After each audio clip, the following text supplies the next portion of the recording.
Assalamualaikum warahmatullahi wabarakatuh, and every good morning to everybody. Today we'll continue our subject in static and dynamics. Previously we have done in the chapter 1. Today we'll continue in the second chapter, which is a force vector. So in chapter 1, the quick recap what we have learned in chapter 1.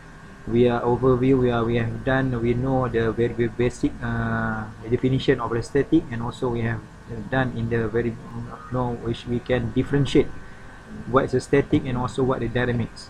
So now we are moving in the force vector. So basically we have the two chapter objective on this chapter 2. First one, you should know the parallelogram law, and the second objective, a Cartesian vector form. From this second objective, I have concluded that we need to know the very four topic, the chapter online for today class. First one is scalars vector. You should be able to differentiate what is a scalar and so what vector, and also we can give an example of what is scalar and also what is a vector. Second one, we need to you should be able to perform the vector operation. Third outline for these classes, we should be able to perform the vector addition of the forces, and also the last objective, last outline, the addition of a system of coplanar forces. Okay. So the first outline for these courses in this chapter, we need to differentiate what is scalars and also what are vectors. Scalars basically is a quantity characterized by only the numbers. So we don't have we only have the position, because in scalar, for example, mass, volume and length only have numbers only, doesn't show any specific direction. For example, mass, for example, the unit is a kilogram. The volume, the unit for the meter cube, and also the length is a meter. So these units of this symbol, we need to characterize by a positive, either positive or the negative number. Okay. Next, for vectors, the vectors, the quantity that has comprising, they have magnitude and direction. So in the difference between the scalars and vector, which is the vector has a direction, but the scalar don't have the direction. So meaning to say that for example, the mass only have the magnitude. For example, our mass is 50 kilogram, but the difference between we want to add the direction, so the mass is subjected to the gravity, so it actually is not a mass but it's a weight. So mass is a quantity of the matter, so the quantity of the matter of our body, so comprising is a 50 kilogram, but when we direction subject to the gravity, so direction to the earth, so we need to multiply by the gravitational constant. So gravity is a 9.81. So that one is called a weight. So the weight has a magnitude and direction. Others example of the vector is a position, force, and also the moment. Force is actually comprising when we have the mass and we have the direction of the force. For example, we giving the force toward the body, so the direction of the force we have the multiply by the mass and also the acceleration. And then how to represent how to know that this kind of symbol has a vector or scalar. So the vectors we can represent by a letter with the arrow. So other than we make the italic, if you type with the computer, we can denote that the vector by the italic font, but we want to write by the handwriting, so we can just put the arrow on top of the symbol. Okay.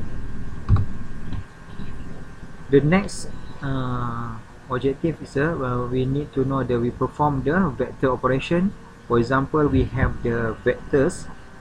So we have the vector, we need to first one operation we multiply or divide. So for example, we can see here the vector A direction toward with this angle. So we multiply by a scalar 2 by 2. So 2 multiplied by the original vectors A. For example, this length A, we can for example, we have this length multiplied by a scalar 2. So come up with this 2A. For example, if the scalar is a negative magnitude, for example -1, so the direction is opposite. So the A multiplied by -1 scalar, so we have the negative A, which means the opposite direction of the vector A. And also we can also divide the vectors. For example, we divide by 2. So divide by 2 and then we multiply by a negative. So we can have so let's say this vector A, we divide by 2, we have the half of the vector A. So basically the for the division is actually also same with the multiplication. So we divide by 2, same thing we multiply by 1/2. It doesn't matter is either multiply or division. So meaning to say that the vector can be scaled up. The vector can be scaled up or the vector can be scaled down, either positive direction or negative direction. Okay. Others operation in the vector beside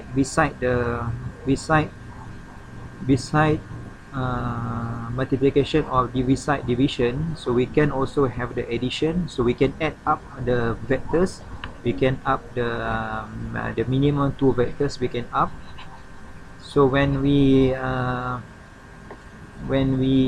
add 2 vectors, so for example, we have the vector A here at the bottom.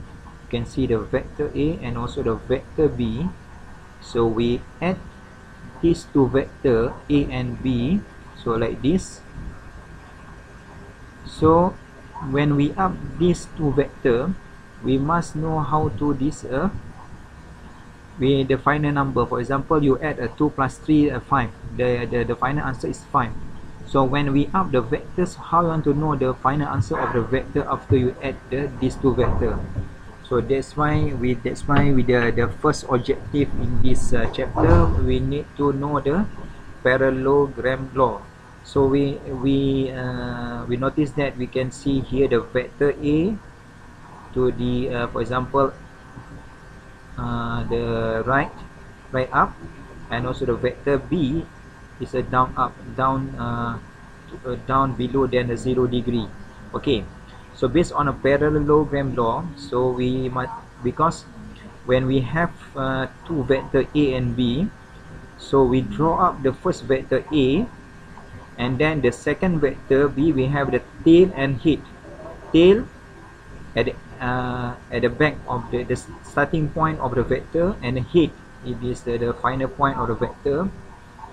So the tail you join with you join with the tail of the vector A. So tail to tail, you can see here, tail to tail.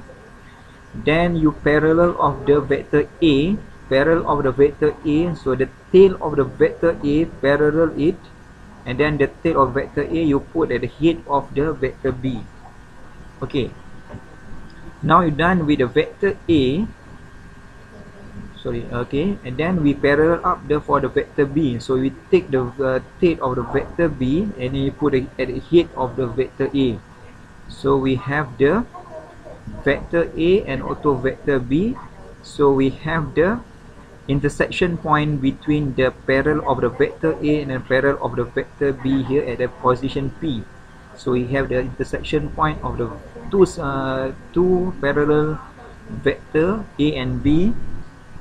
Okay, so when you have this intersection point, you draw up the line from the beginning of the tail, 2 tails of the vector A and B, and then you draw up the line from these 2 tails to the 2 head, the parallel of the vector A and B. So this one the resultant vectors. So finally we have that the resultant vector R is equal to the vector A plus the vector B. So R equal to A plus B. Okay, this one is a parallelogram law based on the two parallel of the vector A and B. Okay, we can simplify, or we have the simplified of this. We can also, let's say the vector A and B don't have any angle in this straight line, so we have here the A in a straight line and also the B in also straight line. So you just draw up the first vector A and then the second vector B from the tail to the head, because of this one is straight line. So finally the resultant vector is from the beginning of the tail of the A until the end of the vector B, or the head of the vector B. So resultant vector equal to A plus B. This one for the collinear vector. By linear vectors, this one by the angle. We have the angle vectors. Okay, this one, this type of the parallelogram law is a method to add the vector. We have the vector that we have the angle type of the vectors. Okay, for second the last operation, we have the multiply, we have the divide division, we have the add addition, and also we have the subtraction. So how you want to subtract the vector A from the vector B? So for example here A and B, so same thing, we draw up the parallelogram method. So we have you choose either which one the vector you want. It's not the strict with where we have, you can see from lecture note. For example, I take the vector A first. So we have the vector B, because we need to subtract subtract A from the B. So you take the tail of the vector B, so you opposite direction. So B is to the right, so because of the negative B to the left. So we have the vector A remain direction, for the vector B is the opposite direction. Okay, so we draw up the parallelogram method. So the A parallel, so we take the tail of the vector A, put at the head of the vector B. Same thing with the parallel of the vector B, we take the tail of the vector B, you put at the head of the vector A, and then you draw up the line. So the intersection point of these two heads, you draw up starting from the origin tail to the final intersection point. So this one the resultant vector of these two subtraction. Okay, finally because of the parallel method, you can also the A minus B is actually also the same with A plus negative B. Here you can see here A plus the negative B, so you get the resultant. Okay, so meaning that the subtraction is actually also same with the addition, but we add the negative direction. Okay, this one the resultant force. For the example, we have this hinge to the wall. We have these two forces, force 1 and force 2. So what will be the resultant? So same thing we have done before. We will draw up the parallel to these both forces, and then the tail of the both vectors, both forces, and then you draw up until the intersection line. So resultant forces equal to force 1 plus the force 2. Okay, I think we stop here, and then we continue the next lesson tomorrow or in the next class.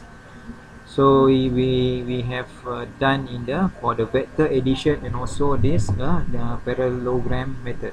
Okay, thank you. See you in the next class.